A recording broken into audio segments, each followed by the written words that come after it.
الله أكبر الله أكبر. بسم الله الرحمن الرحيم. حمدا كثيرا طيبا مباركا فيه كما يحب ربنا ويرضى. الحمد لله والصلاة والسلام على رسوله ومصطفاه صلى الله عليه وعلى آله وصحبه ومن اهتدى. On va d'abord commencer par la traduction du cours d'hier. Le cours d'hier était sur les cœurs, l'importance du cœur. Une question qu'on doit se poser tous: comment est l'état de nos cœurs avec Allah subhanahu wa ta'ala? Comment il est mon cœur avec Allah azza wa jalla?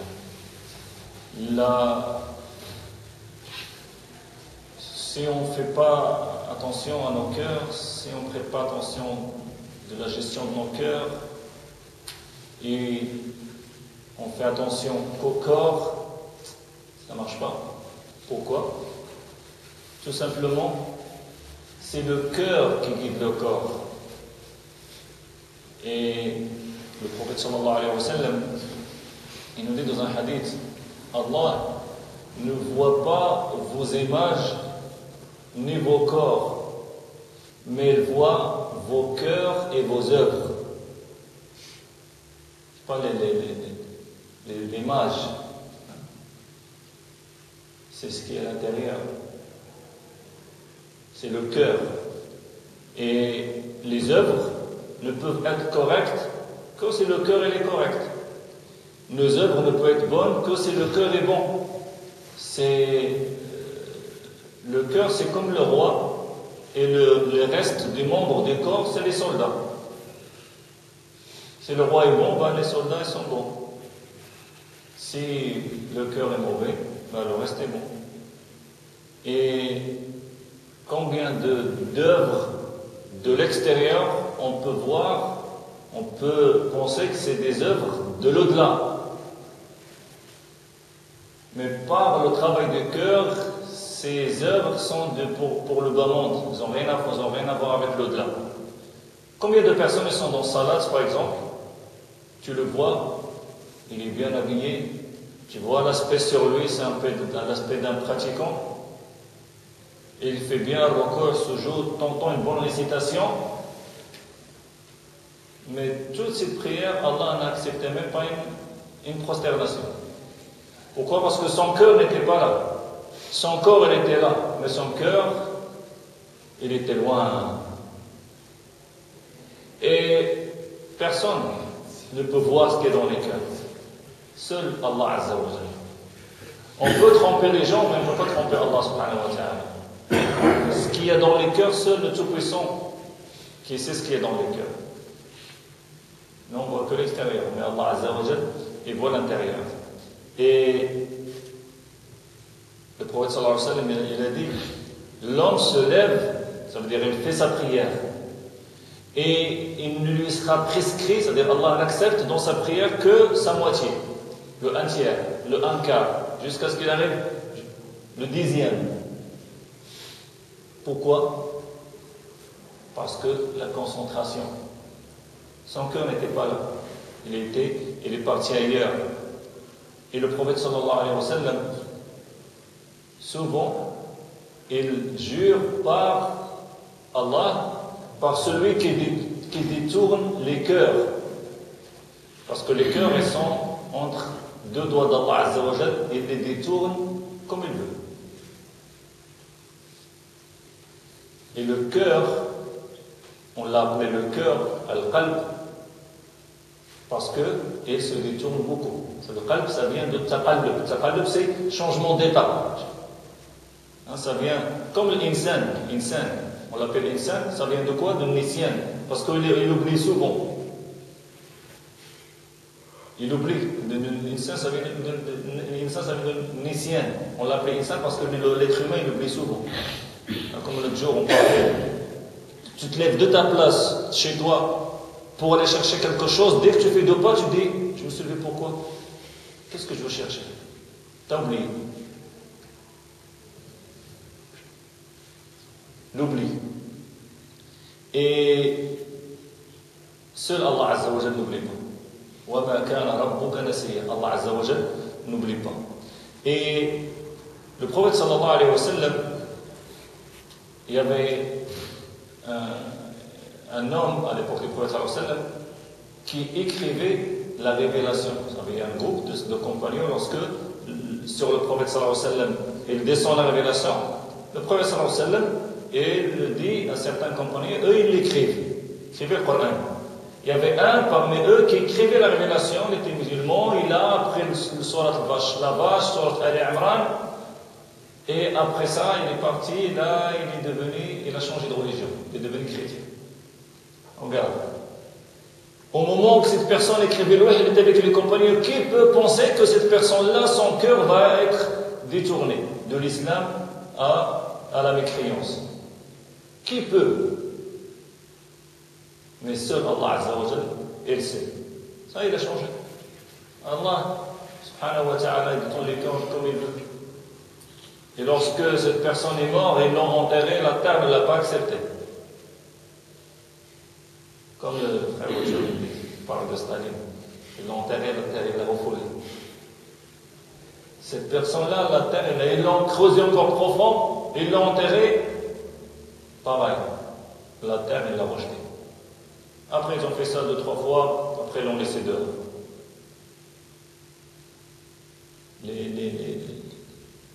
Allah Azza wa Jal, seul connaît la fin. C'est pour ça, un des compagnons de Mas'ud, il dit, nous, on ne dit rien sur les gens jusqu'à ce qu'on voit sur quoi ils sont morts.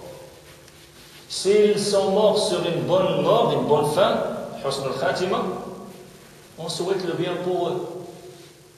S'ils meurent sur une mauvaise fin, c'est à la fin une divine, on a peur pour lui. Ce n'est pas, comme a dit le prophète sallallahu alayhi wa sallam, innama al-a'mal bi khawatim, les œuvres ne sont pas leur fin, comment ils se terminent. Parce qu'on ne sait pas entre-temps, et combien de personnes on a vu fréquenter la mosquée, après, d'un seul coup, c'est fini. Il y a des gens qui faisaient la prière, ils ont arrêté la prière. Des gens qui étaient dans le droit chemin, ils sont déviés. Et des gens qui étaient carrément dans la mécréance, ils sont venus dans le droit chemin. Ça, c'est les cœurs. Et le cœur, il peut t'emmener au paradis comme il peut t'emmener en enfer.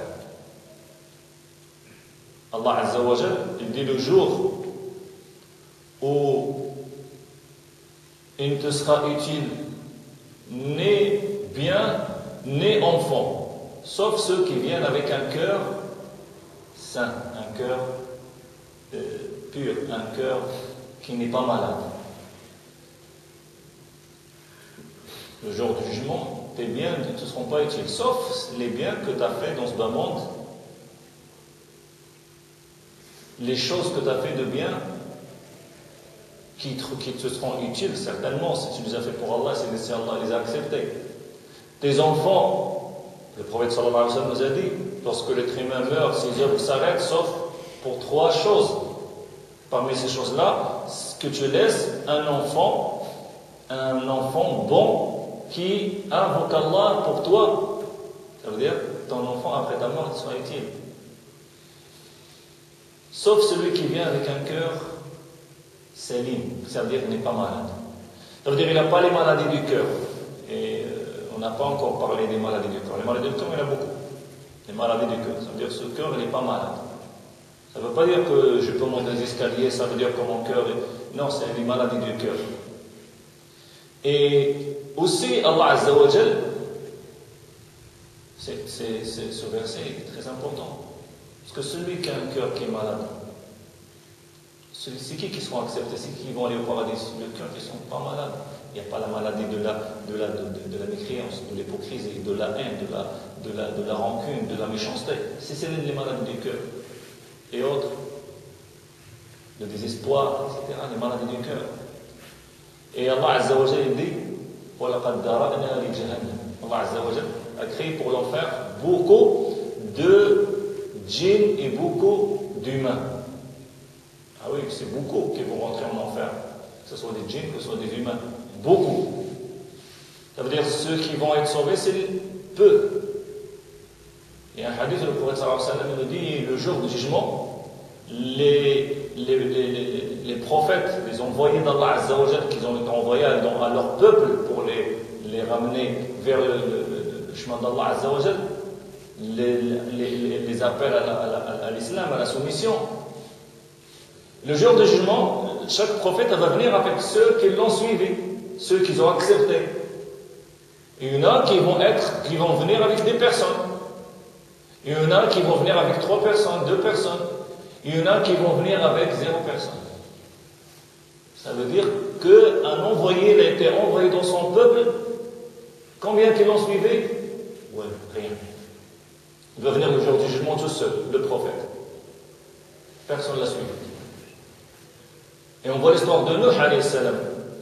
Allah nous le dit dans le Coran, il est resté combien de temps avec son peuple? En train de les appeler vers Din? 950 ans. 950. 950, c'est pas 6 mois ou. C'est 950. C'est combien de générations? Et combien dans les 950 ont suivi Nuh alayhi salam? Une version, il dit, la version qui dit le plus, 80. Une version, ils disent que c'est 12. 12. Ça ne fait même pas un pas par siècle. C'est un messager. C'est un messager. Mais il va venir au jour du jugement avec ce groupe. Le reste, ils ne veulent pas.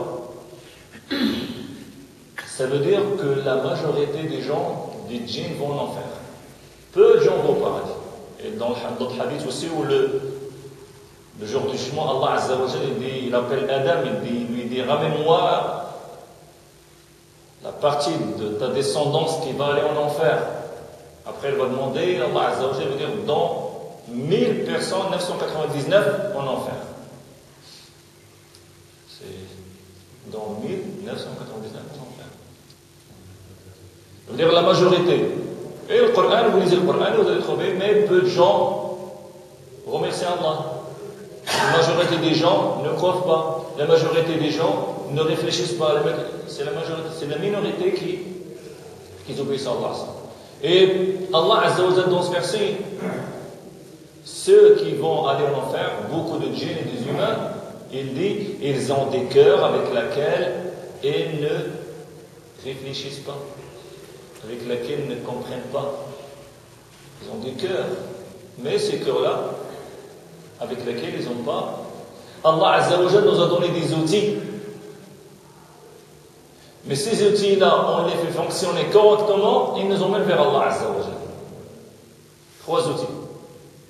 Si on les utilise correctement, ils t'emmènent vers Allah Azza wa Jal.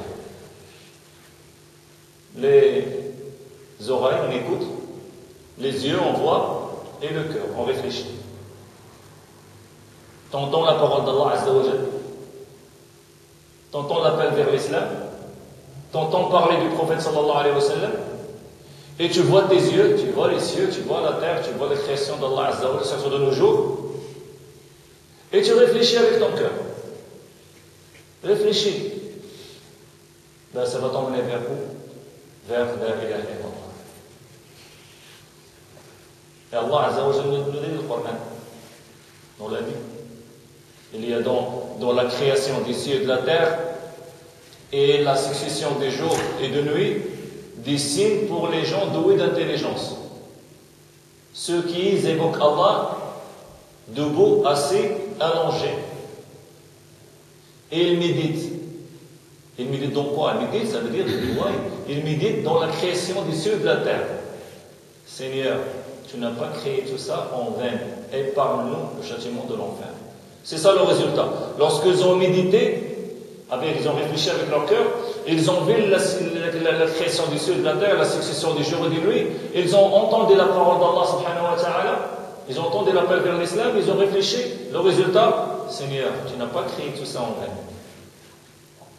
Épargne-nous le châtiment de l'enfer. C'est ça. Et dans plusieurs versets dans le Coran, Allah nous parle de ces 3 outils. Allah nous a créé il nous a créés dans le ventre de nos mamans sans science. Et il nous a donné quoi? As-sam'a, wal-basara, wal-fu'ad. C'est trois choses. Tu vois, t'entends, tu réfléchis. Et aussi ces trois choses-là sur lesquelles on va être questionné le jour du jugement. Ne dis pas, ne parle pas dont tu n'as pas la science.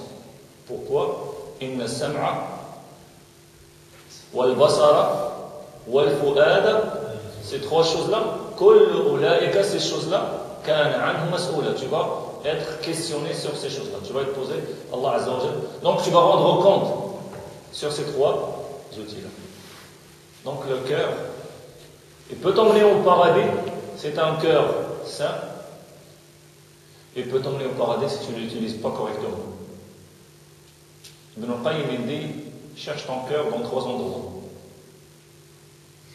Dans l'évocation, ça veut dire, évoque Allah Azza wa Jalla, tu es là en train d'évoquer Allah subhanahu wa ta'ala, et là tu ne sens pas ton cœur. Ou dans la lecture dans le Coran, ou dans salat. Ton cœur n'est pas dans ces trois-là, ça veut dire que tu n'as pas de cœur. Trouve-toi un cœur. Et aussi, les cœurs sont en trois degrés. Un cœur malade, un cœur sain et un cœur qui est mort. Les gens, c'est ça. Des gens qui ont des cœurs qui sont morts, des cœurs qui sont malades ou des cœurs qui sont sains. C'est comme un nafs. Un nafs, l'âme qui t'incite à faire le mal, ammara bisu'.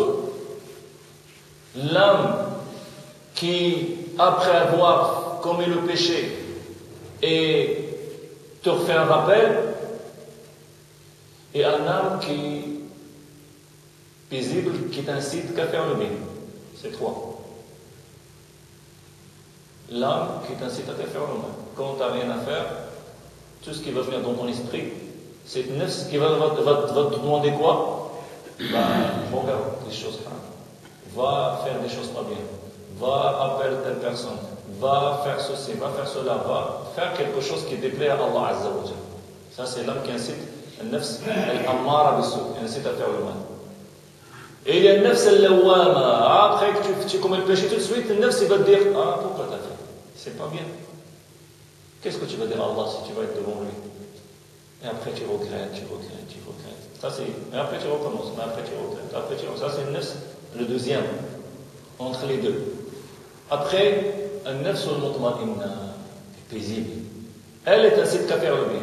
Tu es là, tu n'as rien à faire, tu n'arrives pas à dormir, il va te dire, lève-toi, fais de l'qa'at. Tu n'as rien à faire, va prendre Coran. Va faire un bien, va visiter un malade, va faire quelque chose de bien.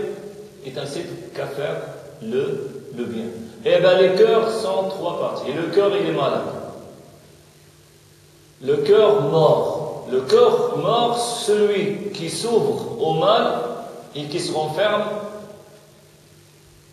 face au bien. C'est-à-dire lorsque tu mets la musique, il est bien. Lorsqu'il est avec les gens, il rigole, il parle les gens racontent des blagues sur il rigole, il est bien dans cette ambiance. Lorsque il y a le Coran, il n'est pas bien. Il se sent pas bien. Lorsque tu commences à lui parler de din, on dirait qu'il va exploser. Il ne se sent pas bien. Ça, c'est un cœur mort. Il est mort. Le cœur malade, c'est un cœur, lorsque tu lui mets le Coran, il est mute. Elle aime. Mais lorsque tu écoutes la musique, elle aime. C'est un cœur qui est malade. Et le cœur saint, c'est le bien, il s'ouvre. Tout ce qui est bien, la parole d'Allah, un acte de bien, elle aime. Et lorsque c'est le contraire, il se renferme. Il n'accepte pas. Il ne veut pas. Et Allah Azza wa Jalla dans le Coran, il dit au prophète sallallahu alayhi wa sallam de ce qu'il disait le kuffar Allah il lui dit, Allah il sait que ton cœur se referme yadiq de ce qu'ils disent. Parce que le prophète sallallahu alayhi wa sallam, son cœur il souffre lorsqu'il y a la parole d'Allah, lorsqu'il fait la prière, lorsqu'il évoque Allah, lorsqu'il invoque Allah, lorsqu'il fait dans le bien, dans ce qui plaît à Allah subhanahu wa ta'ala. Le prophète sallallahu alayhi wa sallam il dit, il y a dans le cœur une mâchée. Si cette mâchée est bonne, tout le reste du corps est bon. Si elle n'est pas bonne, si elle est mauvaise, tout le reste du corps est mauvais. C'est quoi? C'est le cœur. Si le cœur est bon, le reste est bon. Si elle n'est pas bonne. Et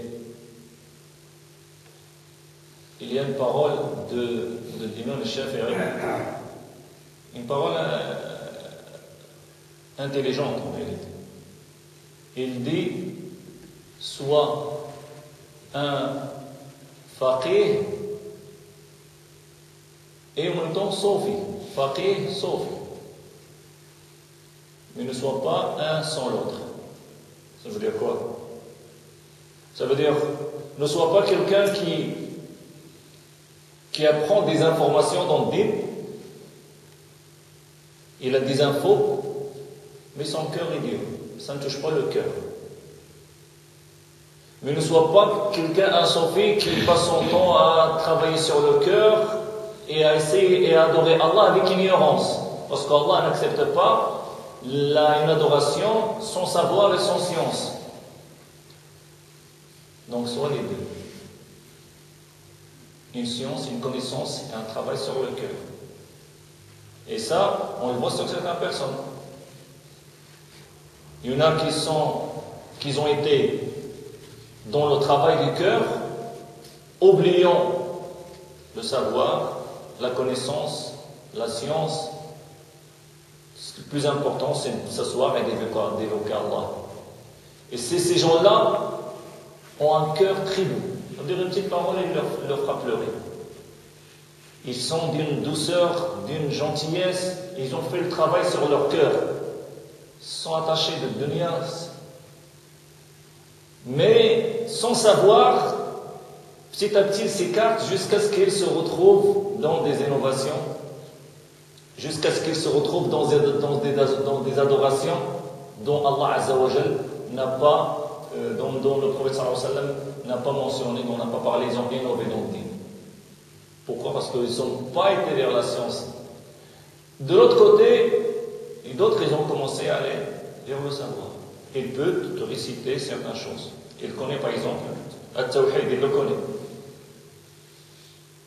Il le récite, le petit livre. Il l'a appris par cœur. Mais c'est que de la science. Ce savoir-là, il n'a pas pénétré dans le cœur. On ne voit pas la trace de ce savoir à travers son comportement. C'est la douceur du cœur. Et les deux, c'est pas bon. Il faut les deux. Il faut le travail sur le cœur avec le savoir et la science. Et ça, c'est très important. Ce n'est pas travailler sur l'aspect, mais l'intérieur. Et ça, c'est parmi aussi, on va le voir, parmi les signes du cœur malade. C'est qu'elle fait plus attention à la prière qu'à l'acceptation de la prière. Par exemple, il va faire attention pour qu'elle se mette dans le rang d'une manière correcte, comme il a dit le prophète sallallahu alayhi wa sallam, à un point qu'il va se concentrer avec les pieds et les droits jusqu'à ce que toute la prière, zéro concentration. Pourquoi? Parce qu'il a fait très attention à l'acte lui-même, qu'il a fait oublier. Le principe de l'acte lui-même, c'est d'être en contact avec Allah Azza wa Jal et que cet acte soit agréé, accepté par Allah Azza wa Jal dans la concentration et le lien dans Salat. Ça, c'est parmi les cœurs malades. Ce n'est pas faire attention à ça à un point que tu oublies, non. Un équilibre. L'excès, c'est mauvais dans les deux sens. C'est un équilibre entre le travail sur le cœur avec la science et le savoir. Et le prophète sallallahu alayhi wa sallam, il dit, les épreuves se présentent devant le cœur comme les pailles. Comme le hassa, c'est un tapis de paille. Les pailles, un tapis en paille, les pailles, c'est une à côté de l'autre. C'est comme ça, les épreuves se présentent devant le cœur comme les pailles, une après l'autre. Chaque cœur absorbe cette épreuve et il y a un point noir qui se met dans son cœur. Et celui qui rejette cette épreuve, cette fitna, il y a un point blanc qui se met dans son cœur, jusqu'à ce que le cœur devienne noir ou blanc. Ça veut dire quoi? Ça veut dire que toi, tu es assis, et quelqu'un il vient te dire quelque chose. Donc là, il y a une preuve qui s'est présentée sur ton cœur. Donc là, ton corps, il est là, mais c'est à l'intérieur. La réaction se fait à l'intérieur. Et il peut parler, mais seul Allah Azza wa Jal, il sait comment ton corps a réagi face à cette épreuve. Si tu as absorbé cette épreuve, c'est-à-dire la personne vient te dire, il te parle de l'autre personne, tu dis, ah oui, non, lui c'est vrai, tu as raison, il est comme ça, il y a un point noir. Mais si lorsqu'il a commencé à parler de ton frère, toi dans ta tête c'est pas bien, après tu l'as défendu, ou alors tu as dit à ton frère c'est pas bien, un point blanc qui se met dans ton cœur. Et si la personne fonctionne comme ça, les points noirs ça va se multiplier jusqu'à ce que le cœur devienne noir. Et s'il les rejette, sans que les points blancs vont se multiplier jusqu'à ce que le cœur devienne blanc. Et le cœur, lorsqu'il est blanc, lorsqu'il est guéri, lorsqu'il est en bonne santé, c'est le cœur qui t'emmène au paradis. Et le cœur, avec le cœur on aime, et aussi on déteste. Le cœur aime et le cœur haït. Si le cœur ont été guéris, sont purs, la poitrine est ouverte à la soumission d'Allah Azza wa Jal, c'est ça. Lorsque Allah veut guider quelqu'un, il fait quoi? Il ouvre sa poitrine à l'islam. Man yuridillah an yahdiyahu yashrah sadrahu l'islam. Celui qu'Allah Azza wa Jal lui veut la guider, il ouvre sa poitrine à la soumission, à l'islam. Et lorsque le cœur est soumis, lorsque le cœur aime ce que aime Allah et son messager, il n'y a pas de haine. Il aime que ce que Allah et son messager aiment. Et il déteste ce que Allah et son messager ils détestent. Pas le contraire. Et lorsque le cœur il déteste les bonnes personnes, il déteste le bien, il déteste ses frères, il a un cœur qui haït. Ce cœur il est loin des gens bien. Il est loin d'Allah Azza wa Jal. Et il est loin du prophète sallallahu alayhi wa sallam. Il est loin du prophète sallallahu alayhi wa sallam. Et le prophète sallallahu alayhi wa sallam, il dit 3 choses. Si la personne ne les a pas, à part ça, tout le reste, Allah lui pardonne. Si elle n'a pas ces 3 choses-là, qui sont mauvaises, le reste, Allah lui pardonne. La première, qu'il meurt sans qu'il prend associé avec Allah Azza wa Jal. Et ça, c'est très important. De ne pas prendre associé avec Allah subhanahu wa ta'ala. D'adorer Allah seul, l'unique. La deuxième chose, qu'il ne soit pas un devin, un magicien, ou qu'il ne se pratique pas la magie, la sorcellerie, etc. Et la troisième chose, qui ne déteste pas ses frères. Si elle n'a pas ces 3 choses, Allah Azza wa Jalla lui pardonne le reste. Détester ses frères. C'est le fait de haïr ses frères, c'est quelque chose de très grave. Ça veut dire que mon cœur, il est malade. Il est malade. Surtout lorsque je déteste mon frère et j'aime mon ennemi. Lorsque j'ai des mauvais sentiments envers mon frère, j'ai des bons sentiments envers celui qui n'aime pas Allah subhanahu wa ta'ala. Ça, c'est encore plus grave. Et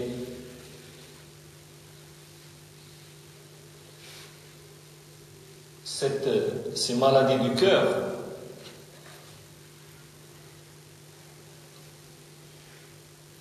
le cœur, il va être testé dans quoi? Maintenant, on va voir les choses, les situations, les cas où le cœur est testé. Pas le corps. C'est ton corps qui va être testé. Première chose, l'hypocrisie. C'est quoi l'hypocrisie? Il y a l'hypocrisie de la pratique des œuvres, et il y a l'hypocrisie de la foi. L'hypocrisie de la foi, c'est quoi? C'est de montrer la croyance et de cacher la mécréance. Donc moi je te dis avec ma bouche, je crois, et dans mon cœur je ne crois pas. Donc c'est quoi qui est testé là-dedans? C'est mon cœur. Parce que le corps, moi je ne peux pas savoir ça. Je ne peux pas savoir. C'est seul Allah et c'est ce qui est dans ton cœur. L'hypocrisie. Et il y a aussi l'hypocrisie le prophète sallallahu alayhi wa sallam, il a dit les signes de l'hypocrite. 3 dans un hadith 4. S'il y a il a un signe des hypocrites jusqu'à ce qu'il la laisse. Et s'ils sont tous regroupés, c'est un pur hypocrite. Lorsqu'il parle, il ment. Il ment. Et il y a des gens qui mentent. Ils mentent sur des choses dont ils n'ont même pas besoin.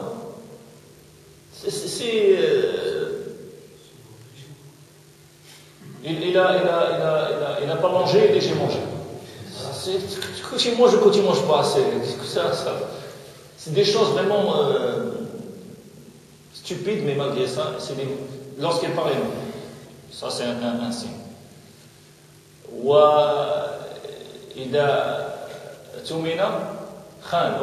Lorsqu'on lui fait confiance, il trahit. Lorsqu'on lui fait confiance, il trahit la confiance. Et trahir la confiance, ça peut être aussi garder un secret. Mon frère, il va me parler de quelque chose de personnel à lui, il me la raconte. Il m'a fait confiance. Si moi je la prends et je la lance, j'ai pas le droit parce que c'est pas quelque chose qui est à moi. C'est pas à moi, c'est à lui.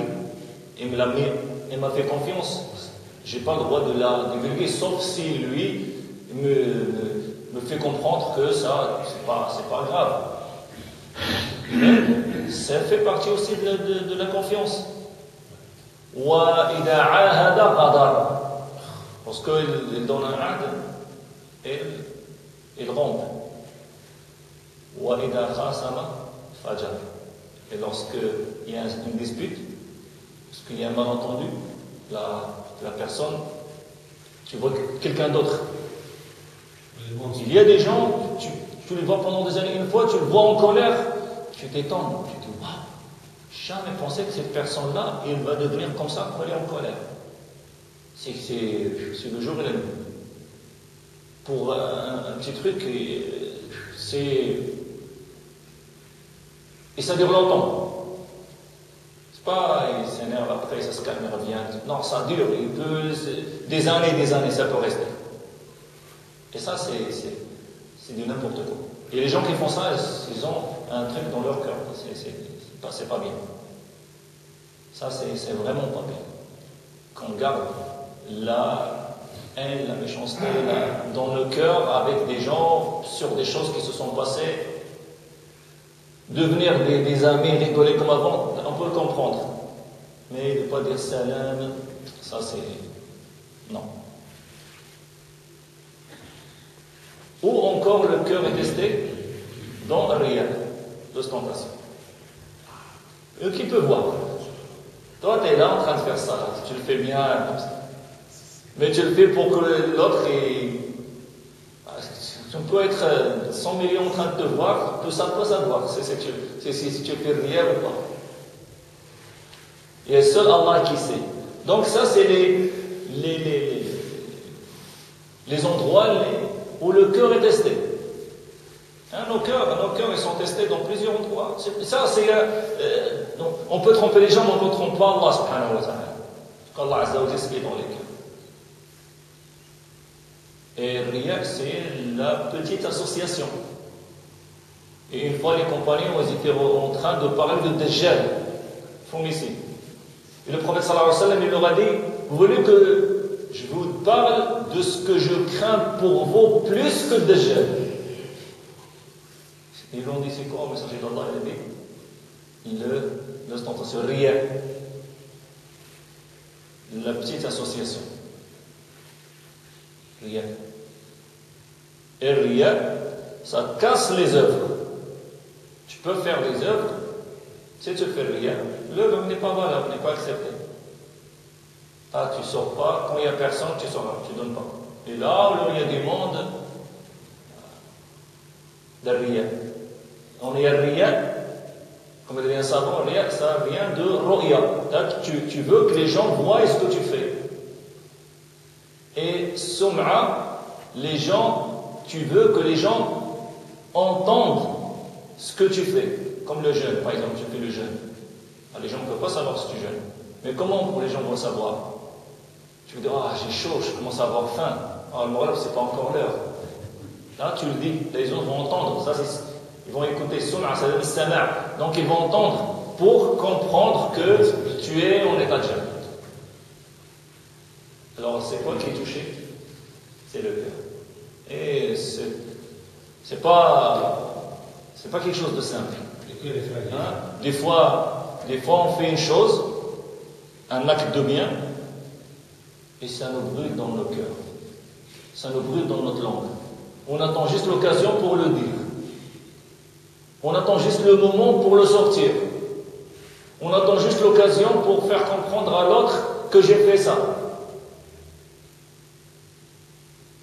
Quelqu'un, il a acheté, je ne sais pas, des fenêtres, ou il a acheté une horloge. Et il attend jusqu'à un jour où il y a un problème d'horloge, pour dire, oh là là, depuis que je l'ai acheté ici, ils veulent la mettre là-bas, juste pour me montrer que c'est lui qui l'a acheté. Ça, c'est pas facile, hein? C'est pas facile de faire un acte de bien et de le garder. Parce que tu peux faire un acte de bien, un an après, il est parti. Pourquoi? Parce que tu as fait quelque chose qui a cassé cet acte de bien.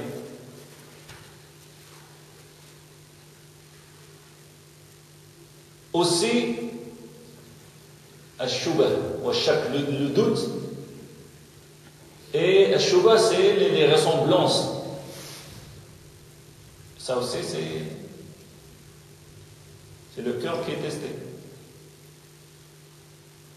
Douter. Le doute, c'est grave. Le doute, c'est surtout douter dans ce qu'a dit Allah, ce qu'a dit son messager. Il ne faut pas douter. Tout ce qui Allah il a dit, on le croit. Soit on a compris, soit on n'a pas compris, on se soumet, on croit tout ce qu'a dit Allah Azza wa Jalla. Tout ce qu'a dit son messager, on le croit. Même si on n'arrive pas à comprendre, si on n'arrive pas à accepter, on ne met pas en doute la parole d'Allah et la parole de son messager. On ne met pas en doute, on ne doute pas. Et aussi, ce qu'on appelle sous al-dhann. Je vais penser mal de toi. Ça veut dire, je vais traduire une parole, un geste, un comportement, et je vais traduire que dans le mauvais côté. Je ne vais pas essayer de trouver autre chose pour t'arranger. Non, je vais traduire que ça c'est su'dhann. C'est qui est touché là-dedans? C'est le cœur. Moi, par exemple, je t'appelle. Tu décroches pas. Une heure après, je t'appelle. Tu ne décroches pas. Une heure après, je t'appelle, je ne décroche pas. Qu'est-ce que je veux dire? Il ne veut pas parler.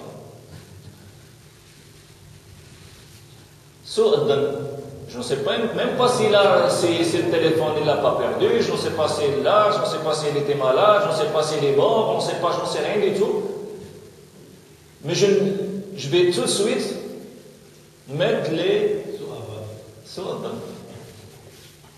que ce soit un exemple comme ça, ou l'exemple, il y en a. Donc, qu'est-ce qui est touché là-dedans? Lorsque j'appelle et ça ne répond pas, c'est mon cœur. Et le cœur qui est sain, il ne va pas agir comme ça. Le cœur qui est propre, qui est sain, qui n'a pas les maladies du cœur, il ne va pas agir comme ça. Aussi, si quelqu'un vient te parler, te dire quelque chose de moi, avant de dire quoi que ce soit, de penser quoi que ce soit, d'abord s'assurer. Tout de suite, on va penser mal et on va agir mal, et ça, c'est pas bon. Aussi, la jalousie. La jalousie. Jalouser quelqu'un et envier quelqu'un. Ça aussi, c'est qui est touché? C'est le cœur. Il y a encore les choses où le cœur est testé. Il est testé, le cœur. Tu vois quelqu'un qui a quelque chose que toi tu veux avoir, mais tu ne l'as pas, et ton frère est là. Et ton cœur, comment il va agir? Il est jaloux. Tu souhaites que cette chose. Pourquoi lui est là? Pourquoi pas moi?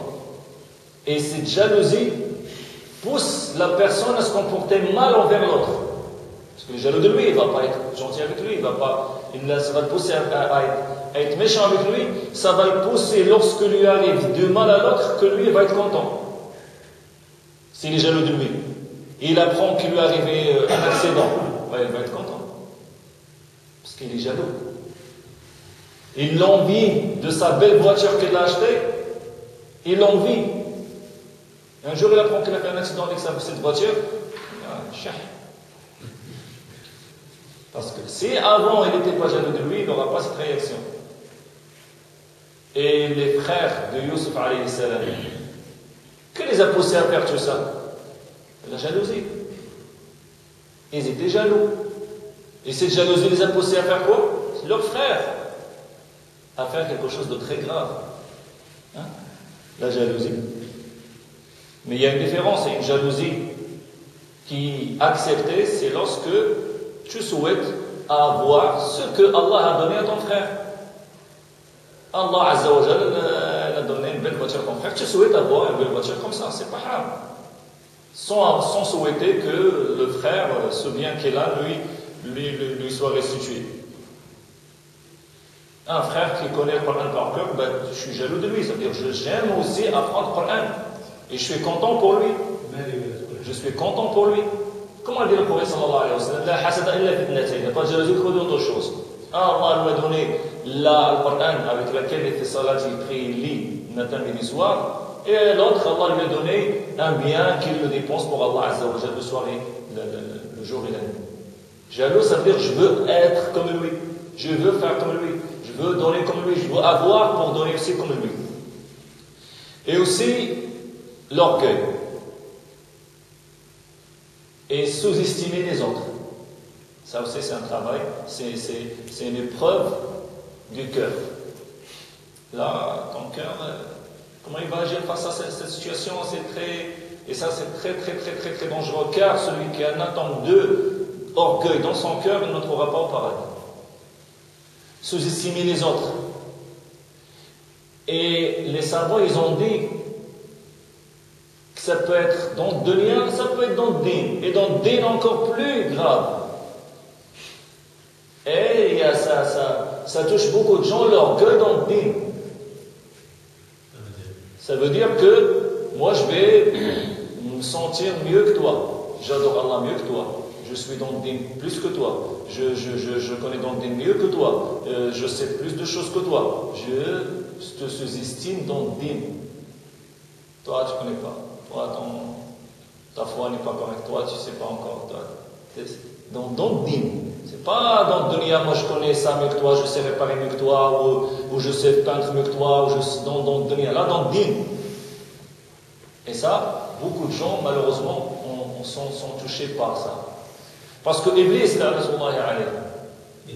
il va faire tout pour t'emmener en enfer. Même s'il n'arrive pas à ce que tu ne fasses pas les adorations, il va faire en sorte que tu perds les adorations.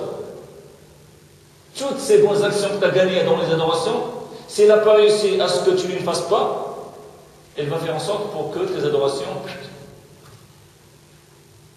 Il va te dire, ouais, maintenant tu as fait, maintenant tu cannes bien, maintenant tu adores Allah, tu viens le Fajr, tu viens le Dor, tu viens le Coran, tu as laissé la barbe, tu fais le Qamis, oh, maintenant tu es, mashallah, maintenant tu es mieux que les autres, maintenant tu es dans le droit chemin, tu es sauvé, tu es dans le groupe sauvé, Shaitan il va le gonfler, jusqu'à ce que lui fait perdre tout ce qu'il a. Parce que Shaitan, il emploie tous les moyens. Imam Ahmed, au moment de sa mort, un de ses enfants lui dit la ilaha illallah. Lui, il dit pas encore. Ils n'ont pas, après quoi s'est réveillé, il dit on te dit la ilaha illallah et toi tu ne réponds pas encore. Il leur a dit non, ça c'est Shaitan. Je ne répondais pas à vous, je répondais à Shaitan. Shaitan, il lui disait quoi? Il disait Ahmed, il lui dit toi, ça y est, j'ai rien fait pour toi. Tu m'as esquivé, t'as filé, je ne peux rien faire pour toi. Et Ahmed lui dit non, pas encore. Ça aussi, c'est une ruse. Il veut lui dire non, toi, ça me dit oui, t'as rien pu faire pour moi, il est touché par là. Il dit non, pas encore, jusqu'à ce que mon âme elle sorte. Il est encore vivant. Qu'est-ce que Shaitan il dit? Il ne laisse pas les gens, même au moment de la mort. Ça veut dire que l'orgueil c'est grave, de se sentir sauvé, de sentir que ça y est, je suis dans les gens qui vont aller au paradis. Je suis dans la partie qui va être épargnée de l'enfer. Je suis, du coup, quand je pense ça veut dire je pense que les autres ne le sont pas. Si tu dis moi, je fais partie du groupe sauvé, si tu me le dis à moi, ça veut dire que moi, je ne suis pas partie du groupe sauvé, donc tu as fait un jugement sur moi. Et toi, tu as mis les grades sur toi-même. Et ça, non. L'ange Jibril et Mikaël, lorsque Iblis est sorti de l'enfer, du paradis, ils ont commencé à pleurer. Allah Azza wa Jalla leur a dit pourquoi vous pleurez? Ils ont dit, on a vu comment Iblis, où il était, où il est venu. Iblis, il était avec les anges. C'est qui l'a changé de situation? C'est l'orgueil. Mais moi, je suis mieux que lui. Pourquoi je vais me prosterner? Moi, je suis mieux que lui, moi, ça y est, moi, je suis... Et lorsque Iblis, il était avec les anges, il sera en enfer, Jibril, Mikaël, il commence à avoir peur. Jibril, alayhi salam, il avait peur jusqu'à ce que le Coran ait été révélé sur le prophète sallallahu alayhi wa sallam, dont Allah subhanahu wa ta'ala nous a parlé de Jibril. Nazala bihi ar-ruhul amin, on parle de Jibril. Jibril aussi, il a peur. Ils ont commencé à pleurer. Et Allah Azza wa Jal ne leur a pas dit non, ne pleurez pas, vous êtes des gens, vous irez au paradis. Allah Azza wa Jal leur a dit comme ça soyez. La ta'mana makri abada. Ne dites pas ça y est, c'est fini, moi c'est bon, moi ça y est. Avoir le prophète sallallahu alayhi wa sallam, le messager d'Allah Azza wa Jal. Le messager d'Allah Azza wa Jal. Il dit personne n'entrera pas au paradis par ses œuvres. Ils ont dit même toi, messager d'Allah, dit même moi. Pourquoi le prophète leur a dit non, moi, ça y est, moi je suis au paradis, moi, c'est. Il dit même moi je n'entre pas au paradis, sauf si Allah me pardonne et me prend dans sa miséricorde. Regardez comment le prophète sallallahu alayhi wa sallam il agit. Le prophète sallallahu alayhi wa sallam, un jour, les compagnons, ils ont vu des mèches blanches dans ses cheveux. Ils ont dit, les mèches blanches on ne les a pas vues. Comment elles sont devenues blanches? Qu'est-ce qu'a dit le prophète sallallahu alayhi wa sallam? Il a dit, shayyabatni Hud wa akhawatuha.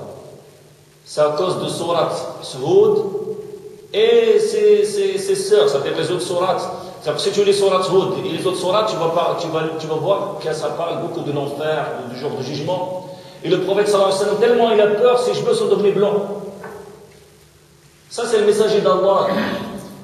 Alors, il a fait 2 rak'at, ça fait 2 semaines qu'il est dans le din, et il a dit ça, et moi je suis dans mon cours sauvé. Et vous êtes à côté de la plaque, vous ne connaissez rien du tout. Ça, c'est le shaitan, c'est le shaitan qui veut nous emmener avec lui en enfer, et il essaye tout. Avec celui-là, il entend un procès technique, avec moi une technique, avec toi une technique, il va voir, il essaye tout pour nous égarer, il essaye tout pour nous emmener avec lui en enfer. Et qu'est-ce qu'il va toucher le plus? C'est le cœur, parce que si le cœur est touché, le reste est touché. Aussi, le cœur est testé par le désespoir. Le désespoir. Ça va? Le désespoir. Attention au désespoir. Il ne faut pas désespérer. Allah nous dit, c'est qui désespère?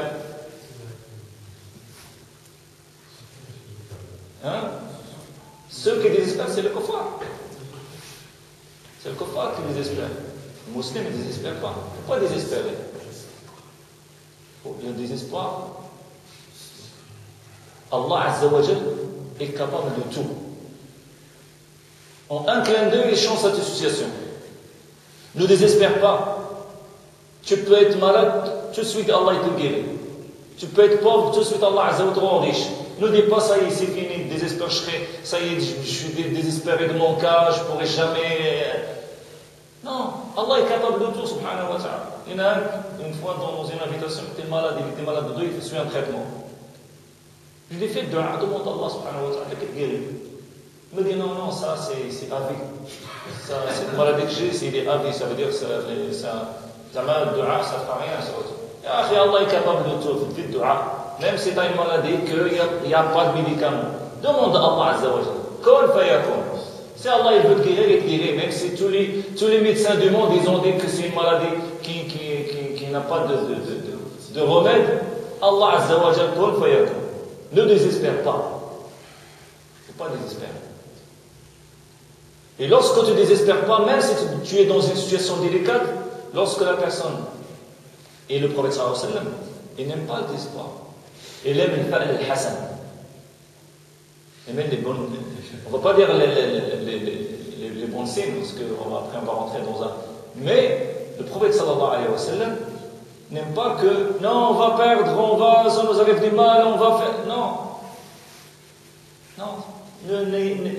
Le musulman n'a pas cette mentalité, n'a pas cette psychologie dans sa tête. Non, il a l'espoir. L'espoir. Gardez toujours espoir.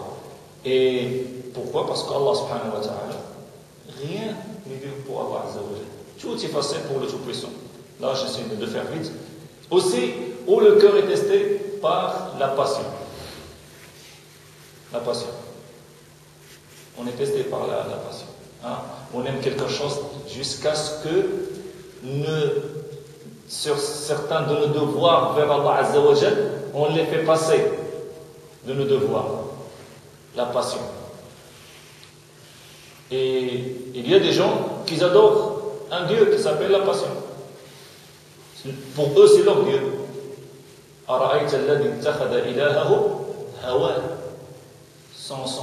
Son idole, c'est. Vous voyez, ils le disent. Oh, c'est mon idole. Ils le disent, ouais, c'est mon idole. C'est un joueur de football, lui, c'est mon idole. Un chanteur, un acteur, c'est mon idole. Ah oui, c'est son hawa, ça devient son Dieu, à lui. Celui qui suit sa passion, il va l'emmener en enfer. Suis la passion, ça y est, c'est fini pour toi. Tu peux aimer quelque chose, c'est pas interdit. Chacun d'entre nous, on aime des choses dans le dunya. Mais jamais plus que Allah et son message. C'est pas interdit. J'aime mes enfants, j'aime ma femme, j'aime ma maison, j'aime. Allah me dit de par un. Ça veut dire, vous les aimez plus. Ça veut dire, vous pouvez les aimer, mais pas plus que Allah et son message. Le prophète sallallahu alayhi wa sallam, il aime aussi. Moi, j'ai écouté une série de conférences, ce que aimait le prophète sallallahu alayhi wa sallam, ce qu'il aimait envers les gens, sur les vêtements, envers beaucoup de choses. Alors, le prophète sallallahu alayhi wa sallam, ça fait partie de son côté humain. Mais toujours, Allah Azza wa Jalla, on l'aime le plus. Son messager, on l'aime le plus. Et lorsqu'il y a une chose que j'aime, et il y a un ordre d'Allah, de son messager, je fais passer d'abord l'ordre d'Allah, son messager. Je ne fais pas passer ma passion. Aussi, la crainte d'autre chose que d'Allah Azza wa Jalla. Et attention, il y a des gens qui disent, ouais, moi je crains personne que Allah. Ça, c'est.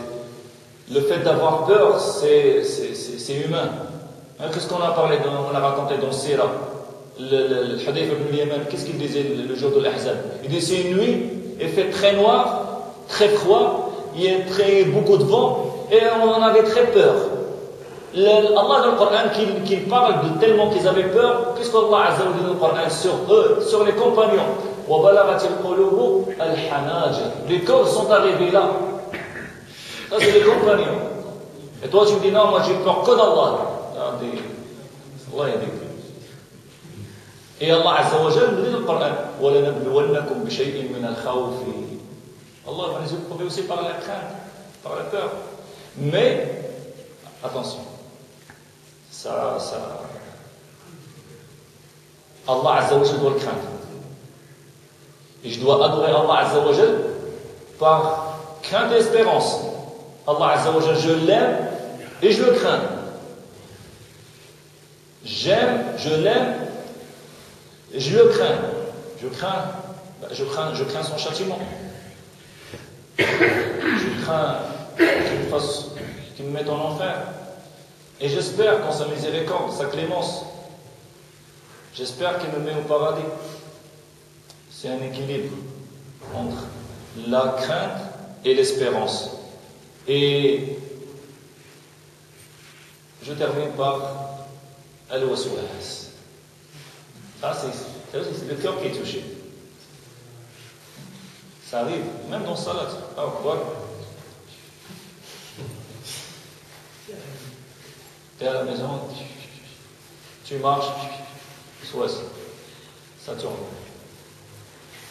Alors, le cœur, il est détourné de la parole d'Allah, il est détourné de l'évocation, détourné de l'invocation, il est détourné de ce que aime Allah, de ce que Allah agrée. Et Iblis, il fait le waswas. Iblis, il fait tout pour nous écarter du chemin par tous les moyens. Lui et ses disciples. Iblis, c'est ses disciples. Et parmi ses disciples, il y a des disciples humains aussi. Les Shaitan, il a des alliés humains, des alliés djinns. Ça fait